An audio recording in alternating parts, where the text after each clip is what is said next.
Okay, here we have a mid-1980s Ludwig Rocker II. I picked this up a few weeks ago at a music around. They had it on the website. I saw it on the website. They had it listed for $200. And it looked beat up as hell on the website. So I went to the store and looked at it, and when I got a look at it, it wasn't as bad as I thought it was. The wrap was pretty much shot. You know, it was all scratched up. It wasn't cracking, but it was lifting up. But the chrome didn't look too bad. So I made the guys an offer on it. Said $150. They didn't want to do that, so I told them they could keep the snare because God knows I got plenty of snare drums. So I was going to do one of two things with it. I was either going to fix it up a little bit, clean it up, throw some new heads on it, and then sell it to one of my students who was in the market for a drum set. Or I was going to do a rewrap on it and just use it as a project kit, because I know these shells are the same shells that came on the high-end Ludwigs at the time. These are not the cheap, crappy Taiwanese rockers that came along later on. You know, the stencil kit with the pearl-style tom mounts and all that. These are real deal. I mean, you can see it right here. It says Ludwig USA. These drums are made in the USA, rather, not USE. I don't even know what that is.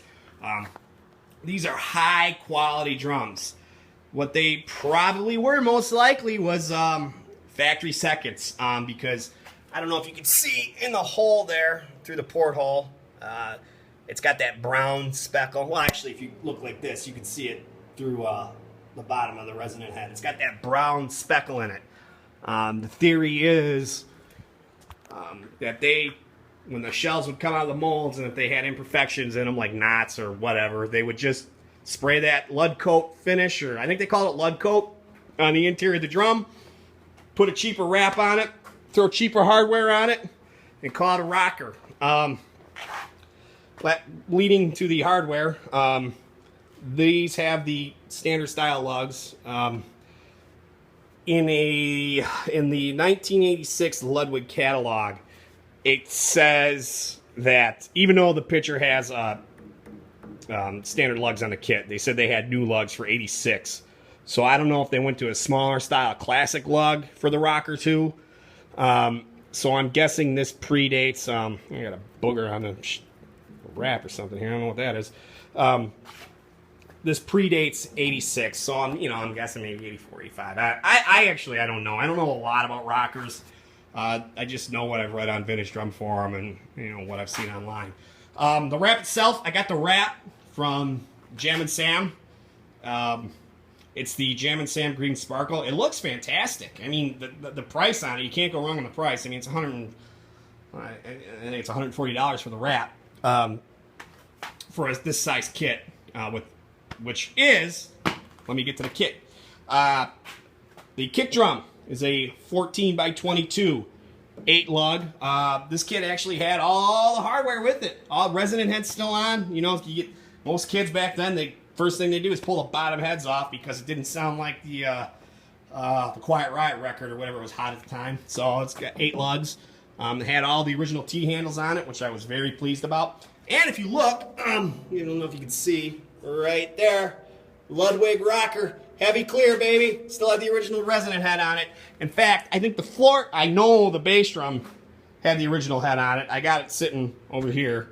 The silver dot, Ludwig bass drum batter head. And it had an ebony Ludwig Rocker head on the floor tom, and then it had 2 ebony pinstripes on the rack toms. So anyways, I got the kit home. I'm actually going to do a video on the restoration of this kit too. But I got the kit home. I started cleaning up. I pulled all the hardware off, and I gave it a bath and some dish soap and warm water overnight, and it started to clean up really nice. And I originally said I was going to do maybe sell this to one of my students. Well, just so happens I buy this kit on a Friday. I go to give her a lesson on Monday. She comes in and she goes, "I got drums." And I'm like, "Oh, well, I guess I'm doing a project with this kit then." So anyways, so I called up Sam. I got the wrap.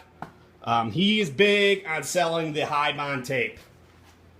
Here's my theory on the high bond tape. I don't like it. I've let him talk me into it. I wish I didn't. I could have saved myself $25. I worked in a cabinet shop, and in that shop, we did a lot of countertops, and we did stuff for mobile command centers for police departments and fire departments, stuff like that. So our countertops were going in, they're going in vehicles. The vehicles sit out in the sun all day. And when vehicles sit in the sun, they get hot. Well, even with the glue we were using like a water-based glue at the time because it was safer. And we had big-time problems with the wrap lifting up, or not the wrap, the laminate on the countertops lifting up when the vehicles would get hot. So when I got the wrap home and I started looking at it, I said, you know what, screw it. I'm gonna glue these things. I know what I'm doing. I think the big thing about him is he makes money, on that tape. He sells that tape for $25, and so he's making some money on it. I hate to badmouth it, but I don't believe in it. I think it's better to glue. It's just the way to go. So I glued these. I glued them with the combination of the tape. I know that these this wrap is not going to lift with the glue as long as I don't leave it in a hot car. With the tape method, the only thing holding the wrap tight to the drum is the tape itself. So if it gets hot, that tape lifts, it's going to start to wrinkle. The finish is going to start to wrinkle, and you're going to get bubbles. So I just think it's better to glue the wrap. Look at the drums themselves. If we go over here, we have a 8x12 rack, 9x13 rack, 16x16 floor, 14x22 kick. You notice I got a real life, true to life Speed King pedal here. Ooh. I always hear guys raving about these pedals online. Yeah, they were great 50 years ago, but I will take a Iron Cobra any day over a Speed King. Cymbals, hi-hats. These are some Zilcos, 70 Zilcos that I got with a Vistalite kit a while back. I have an 18-inch Crash, 20-inch Crash Ride. Also got it with that same Vistalite kit. And over here I have a cracked Z Crash. Had this cymbal for years. It's a great practice cymbal. Nice trashy sound. Snare drum, 5x14 acrylite. Everybody needs an acrylite. If you don't have an acrylite, go out and get an acrylite. Drums sound great. I'm super pleased with the way they tuned up. It was, super easy to get them in tune. Didn't take much at all. Slapped the heads on, got the wrinkles out, got a nice, smooth, even tone without any buzzing, and I did pretty much no fine tuning. And I mean, this is what they sound like, right? You would say out of the box. Well, out of the box, this is pretty much what they sound like.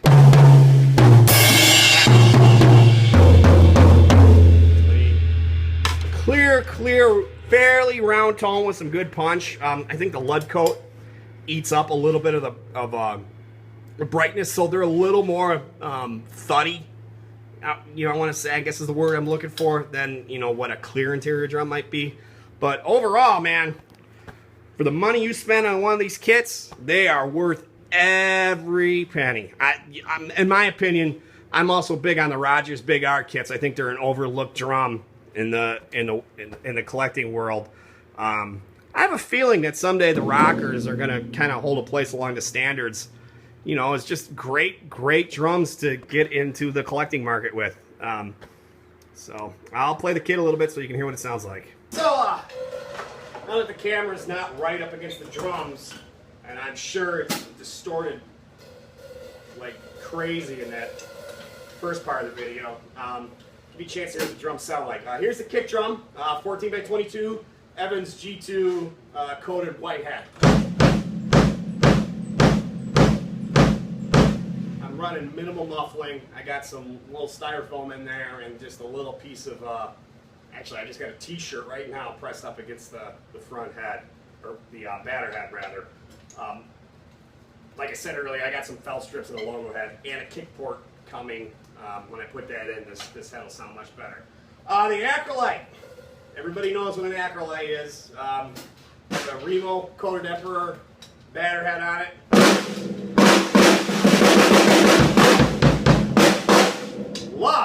Love this snare drum. If you don't have one, you should get one. Every drummer should have an acrylite. You can get them for next to nothing. You know, you see them all the time at garage sales from anywhere from $50 to $100. I personally wouldn't pay more than $120 for a Blue Olive Bash acrylite. There's a billion of these things floating around. You're better off trying to get them for under 100. 8x12 rack tom. Once again, I got Evans G2 coated all the way around this kit, with the exception of the snare drum. So the 8x12, 9x13, 16x16. I have 20-inch ride. I have not played a 2-up drum kit, man, probably in 15, 20 years. I am so completely out of my element when it comes to positioning the ride cymbal. This is not where I put it, but I paid for the wrap for this second drum, so I'm going to use it. So I'll just play the kit a little bit so you give me a chance to hear what it sounds like.